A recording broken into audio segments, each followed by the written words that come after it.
வணக்கம். நீங்கள் இணைந்திருப்பது தடம் நியூஸின் மதிய நேர செய்திகளுடன். விரிவான செய்திகளுக்கு செல்லும் முன் முதலில் தலைப்புச் செய்திகள்.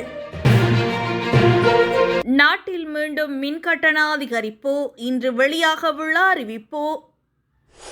4 அமைச்சுகளுக்கு பதில் அமைச்சர்கள் நியமனம். கொழும்பு நோக்கி சென்ற பேருந்து விபத்து, 15 பேர் காயம், 10 வாகனங்கள் சேதம். சீனா விஜயம் செய்த டில்வினின் விசேட சந்திப்பு. யாழில் சட்டவிரோதமாக கருக்கலைப்பு செய்த பெண் உயிரிழப்பு தொடர்பான விரிவான செய்திகள். 2025ஆம் ஆண்டின் 2ஆம் மின்சார கட்டண திருத்தம் தொடர்பில் இன்று அறிவித்தல் வெளியாகும் என தகவல் வெளியாகியுள்ளது. குறித்த விடயத்தினை இலங்கை பொது பயன்பாடுகள் ஆணைக்குழு அறிவித்துள்ளது.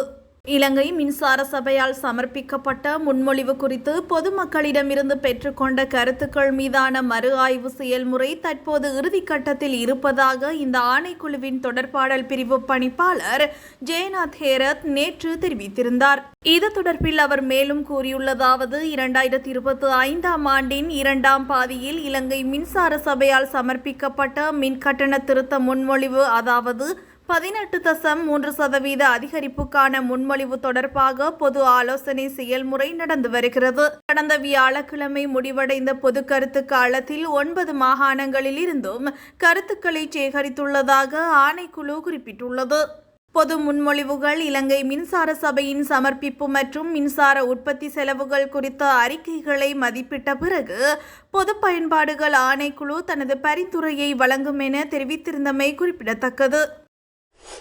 ஜனாதிபதி அனுரகுமார திசாநாயக்கவின் ஜெர்மனிக்கான உத்தியோகபூர்வ விஜயத்தை அடுத்து இலங்கையின் 4 அமைச்சுகளுக்கு பதில் அமைச்சர்கள் நியமிக்கப்பட்டுள்ளதாக தகவல் வெளியாகியுள்ளது. டிஜிட்டல் பொருளாதார அமைச்சு, பாதுகாப்பு அமைச்சு, நிதி மற்றும் திட்டமிடல் மற்றும் பொருளாதார அபிவிருத்தி அமைச்சுடன் அமைச்சர் விஜித ஹேரத்தின் கீழ் உள்ள வெளியுறவு, வெளிநாட்டு வேலைவாய்ப்பு மற்றும் சுற்றுலா அமைச்சு ஆகியவற்றுக்கு பதில் அமைச்சர்கள் நியமிக்கப்பட்டுள்ளனர். அதன்படி தொழிலாளர் அமைச்சரும் பொருளாதார அபிவிருத்தி பிரதி அமைச்சருமான அனில் ஜெயந்த பெர்னாண்டோ நிதி மற்றும் திட்டமிடல் மற்றும் பொருளாதார அபிவிருத்தி பதில் அமைச்சராக நியமிக்கப்பட்டுள்ளார். டிஜிட்டல் பொருளாதார பிரதி அமைச்சர் இரங்க வீரரத்ன டிஜிட்டல் பொருளாதார பதில் அமைச்சராக நியமனம் செய்யப்பட்டுள்ளார். பாதுகாப்பு பிரதி அமைச்சர் அருண் ஜெயசேகர பதில் பாதுகாப்பு அமைச்சராக நியமனம் செய்யப்பட்டுள்ளதாக ஜனாதிபதி ஊடக பிரிவு தெரிவித்துள்ளது. வெளியுறவு மற்றும் வெளிநாட்டு வேலைவாய்ப்பு பிரதி அமைச்சர் அருண் ஹேமச்சந்திர வெளியுறவு, வெளிநாட்டு வேலைவாய்ப்பு மற்றும் சுற்றுலா பதில் அமைச்சராக நியமனம் செய்யப்பட்டுள்ளார். மொனராகலையில் இருந்து கொழும்பு நோக்கி சென்ற பேருந்து ஒன்று அவிசாவளை பகுதியில் இன்று காலை விபத்துக்குள்ளாகியுள்ளதாக போலீசார் தெரிவித்துள்ளனர். இந்த விபத்தில் 15 பேர் காயமடைந்த நிலையில் அருகிலுள்ள வைத்தியசாலையில் அனுமதிக்கப்பட்டுள்ளனர். மொனராகலையில் இருந்து கொழும்பை நோக்கி பயணிகளுடன் பயணித்த பேருந்து ஒரு கொடவத்தையில் சாலையோரம் தொடராக நிறுத்தி வைக்கப்பட்டிருந்த கனரக வாகனங்கள் மீது பின்புறமாக மோதியதால் விபத்து ஏற்பட்டுள்ளது. விபத்தில் 10 வாகனங்களும் சேதமடைந்துள்ளதாக தெரிவிக்கப்படுகிறது. சம்பவம் தொடர்பில் போலீசார் மேலதிக விசாரணைகளை மேற்கொண்டு வருகின்றனர். மக்கள் விடுதலை முன்னணியின் பொதுச் செயலாளர் டில்வின் சில்வா உள்ளிட்ட அந்த கட்சியின் பிரதிநிதிகள் குழுவொன்று சீனாவிற்கு விஜயம் செய்துள்ளனர். சீன கம்யூனிஸ்ட் கட்சியின் அழைப்பின் பேரில் இடம்பெற்றுள்ள இந்த விஜயத்தில் பிரதி அமைச்சர் இரங்க குணசேகர மற்றும் பாராளுமன்ற உறுப்பினர்கள் சிலரும் இணைந்துள்ளதாக தெரிவிக்கப்பட்டுள்ளது. டில்வின் சில்வா உள்ளிட்ட பிரதிநிதிகள் குழு சீனாவின் ஜஜியாங் மாகாண ஆளுநர் லியூ ஜியேவை நேற்று சந்தித்து கலந்துரையாடியுள்ளனர். அந்த சந்திப்பில் இலங்கை மற்றும் சீனா இடையேயும், மக்கள் விடுதலை முன்னணி மற்றும் சீனா கம்யூனிஸ்ட் கட்சி இடையேயும் நீண்டகால நட்புறவு குறித்து கலந்துரையாடப்பட்டதாக தெரிவிக்கப்படுகிறது.